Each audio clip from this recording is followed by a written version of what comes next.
भाइयों का हाल ये है कि दोस्त की बीवी से बड़ी हंसी मजाक के साथ बात करेंगे और अपनी बीवी की तरफ देखेंगे भी नहीं।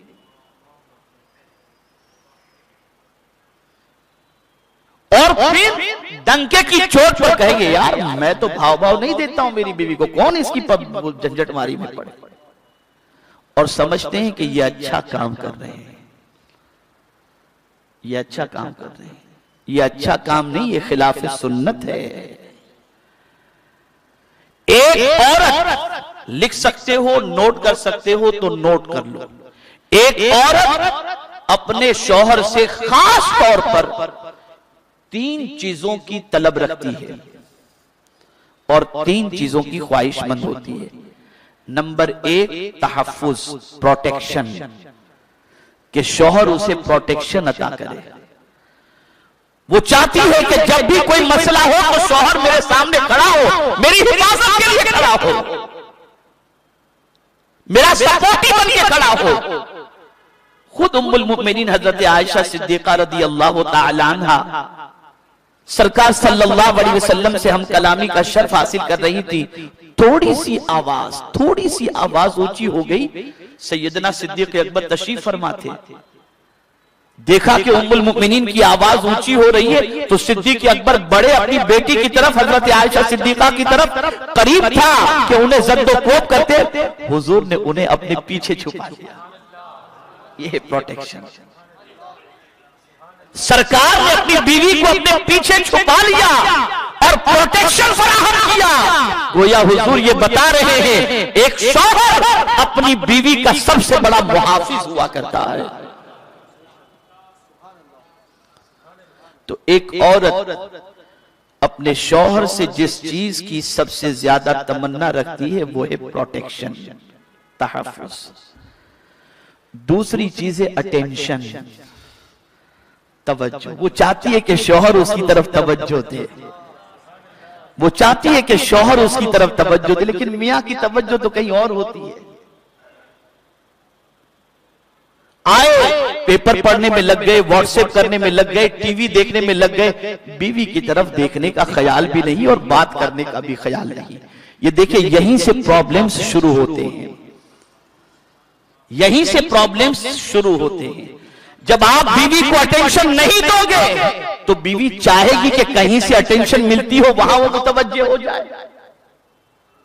उस तरफ वो तवज्जो दे।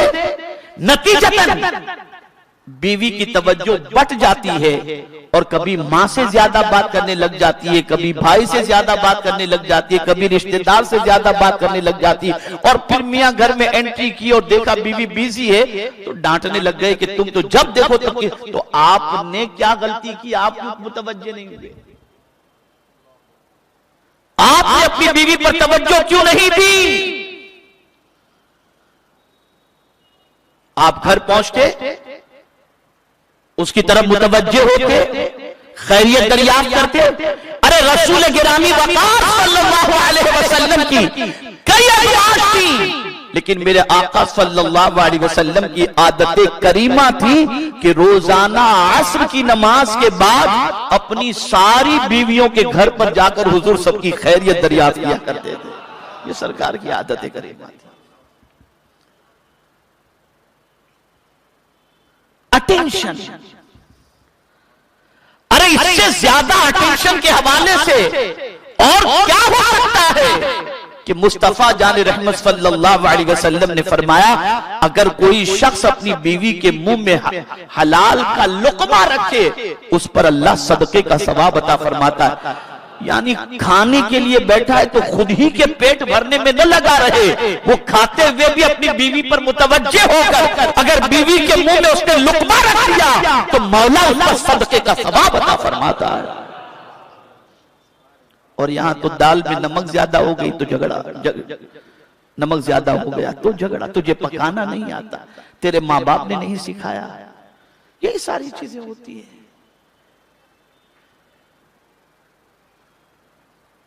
आप मर्द हो, अल्लाह ने आपको सरपरस्त बनाया है, हाकिम बनाया है, तो आपकी जिम्मेदारी है कि आप प्रोटेक्शन फराहम करें, आप अटेंशन रहे, उसकी जरूरियात के बारे में। और जाहिर सी बात है कि जब मर्द की तरफ से औरत की तरफ अटेंशन रहेगा, मर्द अपनी बीवी की तरफ मुतवज्जे रहेगा, उसकी छोटी से छोटी चीज और छोटी सी छोटी जरूरत का ख्याल करेगा, फिर वो औरत कभी जिंदगी में तलाक का न मुतालबा कर सकती है और न कभी वो औरत जिंदगी के अंदर जुदाई को बर्दाश्त कर सकती है। अब मुतवज्जे होना तो बहुत दूर की बात है, बीवी के सोने का वक्त हो तब मियां घर में एंट्री करेंगे।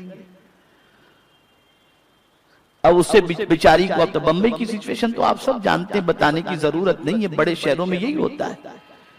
उसे रात को बच्चों को खिला पिला करके सुलाना, सुबह फिर बच्चों को उठाकर यूनिफॉर्म तैयार करना, प्रेस करना, नाश्ता देना, और इसी पर इक्तिफा नहीं, मियां सोए हैं और ये जाकर के बस स्टॉप पर बच्चे को छोड़ने के लिए भी जाएं। फीस का मसला हो तो बीवी जाए, फिर बेचारी वहां से आए, कुछ थोड़ा सा आराम करे न करे तो मियां का खाना तैयार करने में लग जाए। अब आप मुझे बताएं कि अल्लाह ने उसके सीने में भी तो दिल रखा है ना, रखा है कि नहीं रखा? वो किससे बात करेगी जब आप उससे बात करने के लिए तैयार नहीं, जब आप उसको वक्त देने के लिए तैयार नहीं, तो वो अपनी बिपता सुनाएगी किससे? वो बात करेगी किससे?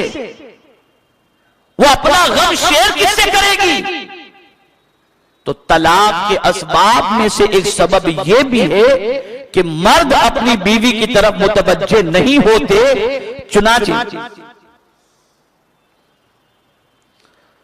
चुनाचे बहुत सारी बीवियों का दिमाग इससे खराब हो जाता है, वो डिस्टर्ब हो जाती है, अपसेट हो जाती है, नतीजतन वो इधर उधर कहीं भी बात करने में अपना वक्त जाया कर देती है। और फिर सुन लो इस लापरवाही का नतीजा क्या होता है। इस लापरवाही का नतीजा ये होता है कि फिर शौहर से बात करना ही अच्छा नहीं लगता, फिर अच्छा नहीं लगता है। लेकिन अगर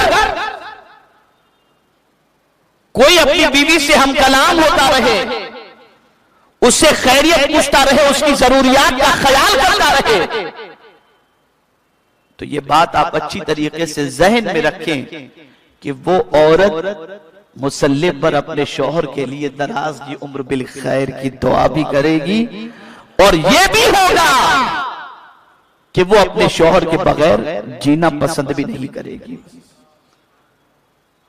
तो दो चीजें हुई, प्रोटेक्शन, अटेंशन, और तीसरी चीज एप्रिशिएशन, हौसला अफजाई, उसकी तारीफ करो। ये नहीं कि उसके सामने को तू काली कलोटी उसको देख, ये नहीं, ये फैक्ट में जो, इसलिए कि मैं टॉपिक लेके चल रहा हूं तो मैं रीजन बताऊंगा आपको। उठते बैठते चलते फिरते सिर्फ गाना,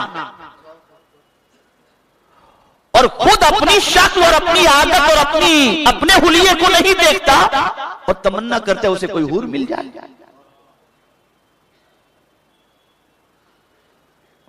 कभी बीवी की तारीफ नहीं, एप्रिशिएशन नाम की कोई चीज नहीं, और औरत चाहती है कि उसकी तारीफ करो। अरे नादानो, झूठी तारीफ भी अगर करते हो तो इसको भी शरीयत ने इजाजत दी है।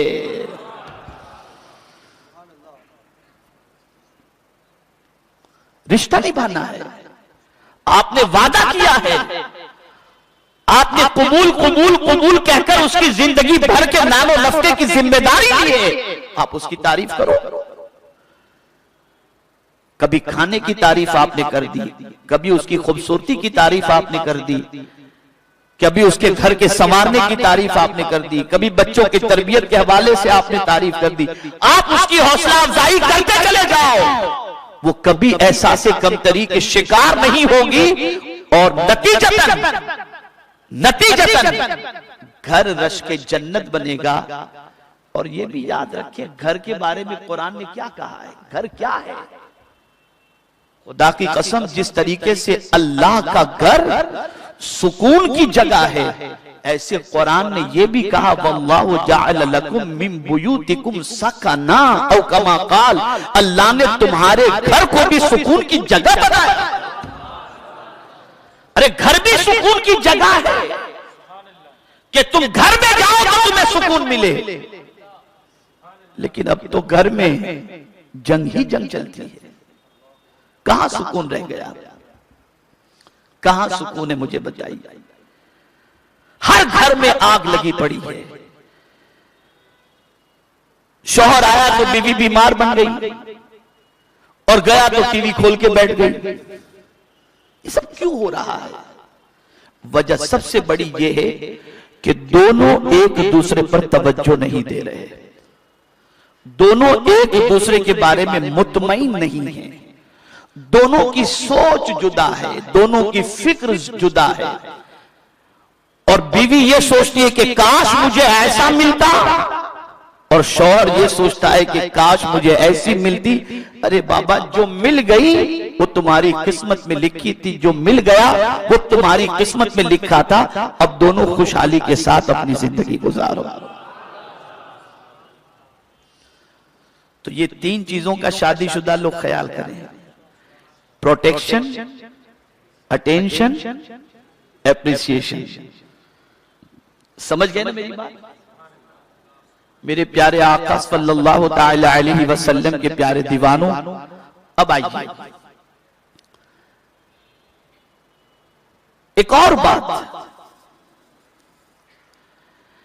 कि शादी हो गई, और जब शादी किए थे तब गरीब थे, कोई लड़की नहीं देता था, लेकिन हो गई शादी। बड़ी मुश्किल से एक लड़की मिल गई, शादी हो गई। अब शादी के बाद दौलत आ गई, शोहरत आ गई, इज्जत आ गई, तो अब बीवी में ऐब नजर आने लगे। अब आदमी सोचने लगा, माँ बाप ने कर दिया था, मुझे तो एक से एक पढ़ी लिखी मिल जाएगी, एक से एक सुलझी हुई मिल जाएगी। इसे भी कुरान ने जो है ना बड़े प्यारे लफ्जों में इसका हल फरमाया है। बड़े प्यारे लफ्जों में कुरान मुकद्दस में इसका हल अल्लाह अज़्ज़ व जल्ल ने फरमाया। हो सकता है कोई जाहिल औरत हो, उसके पास तमीज न हो, बात करने का ढंग न हो, और तुम्हारे दोस्त की बीवी बड़ी पढ़ी लिखी हो, हाईली क्वालिफाइड हो, खूबसूरत हो, पहनने ओढ़ने का ढंग हो, ये सारी चीजें हो, और तुम उसे देखने के बाद ये को यार मेरी बीवी तो कहीं तारुफ कराने के लायक ही नहीं, मैं किसको बताऊं कि ये मेरी बीवी है, निहायत ही जाहिल है, ये फीलिंग होती है, और उसका अंजाम तलाक तक पहुंच जाता है। इसका हल कुरान ने क्या बताया? पढ़ो कुरान, समझो। अल्लाह रब्बुल इज्जत जल्ल जलालुहु ने इरशाद फरमाया, वाशिरुहुन्न बिल मारूफ फइन करिहतुमुहुन्न फअसा अन तकरहु शैआ वयजअल अल्लाहु फीहि खैरन कसीरा। अल्लाह इरशाद फरमाता है, और उनसे अच्छा बर्ताव करो। किससे? बीवी से। कैसा बर्ताव करो? बोलो भाई, अच्छा बर्ताव करो। ये कौन कह रहा है?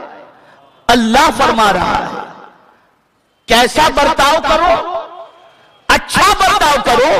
और अब आपको जो चीज बुरी लगती है ना, कुरान ने उसका इलाज बताया। अल्लाह इरशाद फरमाता है, फिर अगर वो तुम्हें पसंद ना आए, शादी तो हो गई है, अब तुम्हें पसंद नहीं, कुर्बान जाइए मेरे करीम की अजमत पर, तो परवरदिगार इरशाद फरमाता है, तो करीब है कि कोई चीज तुम्हें नापसंद हो और अल्लाह उसमें तुम्हारे लिए भलाई रखे। यानी तुम्हें वो पसंद तो नहीं है, लेकिन उसमें तुम्हारे लिए भलाई है। अब इस पर जो मुफस्सिरीन ने फरमाया उसे सुनिए। मुफस्सिरीन फरमाते हैं, जो बीवी तुम्हें पसंद नहीं, लेकिन हो सकता है उसी के जरिए अल्लाह ने तुम्हारी रोजी रखी हो, उसी के बटन से तुम्हारे लिए ऐसी औलाद रखी हो जो तुम्हारी नजात का जरिया बन जाए। तुम तो शक्लो सूरत देख रहे हो, आदतों को देख रहे हो, लेकिन मौला उसके अंदर तुम्हारे लिए भलाई को देख रहा है, भलाई देख रहा है। इस पहलू को जहन में रखें। नौजवानों से खास तौर पर मैं अर्ज करूंगा, शादीशुदा लोगों से खास तौर पर अर्ज करूंगा कि इस पहलू को जहन में रखें कि हम नहीं जानते कि अल्लाह ने उसके अंदर क्या भलाई रखी। अब बदअकीदों के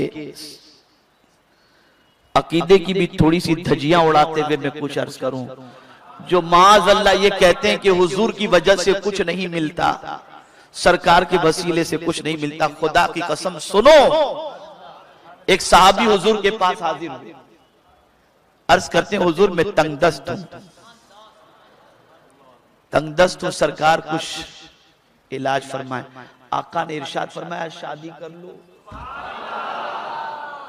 वो अर्ज करते हैं हुजूर खुद का पूरा बड़ी मुश्किल से हो पाता है और बीवी की जिम्मेदारी का अल्लाह उसके नसीब से तुम्हें रोजी अता फरमाएगा। तो अगर किसी की वजह से कुछ नहीं मिलता तो मैं तुमसे पूछता हूं, जब बीवी की वजह से रोजी मिलती है तो मुस्तफा की वजह से क्या नहीं मिलेगा? सब कुछ मिलेगा, सब कुछ मिलेगा, हुजूर के वसीले से सब कुछ मिलेगा। तो मेरे प्यारे आका सल्लल्लाहु ताला अलैहि वसल्लम के प्यारे दीवानों, अगर बीवी के अंदर कोई कमी या नक्स हो तो अल्लाह ने सिर्फ उसको ऐबदार ही नहीं बनाया या उसके अंदर नक्स ही नहीं रखा, बल्कि अल्लाह ने उसके अंदर बहुत ज्यादा खैर भी रखी है, बहुत ज्यादा उसने भलाई भी रखी है, जो भलाई हम नहीं जानते, जो भलाई हम नहीं जानते। आज ही मेगा ब्लॉक होना था, पता नहीं क्या मसला। आज मेगा ब्लॉक है इसलिए मुझे आप लोगों को जल्दी छोड़ना पड़ेगा। हालांकि बयान मैंने जल्दी शुरू किया और ये टॉपिक ऐसा है कि मैं चाह रहा था कि इस पर सैर हासिल गुफ्तगू हो जाए ताकि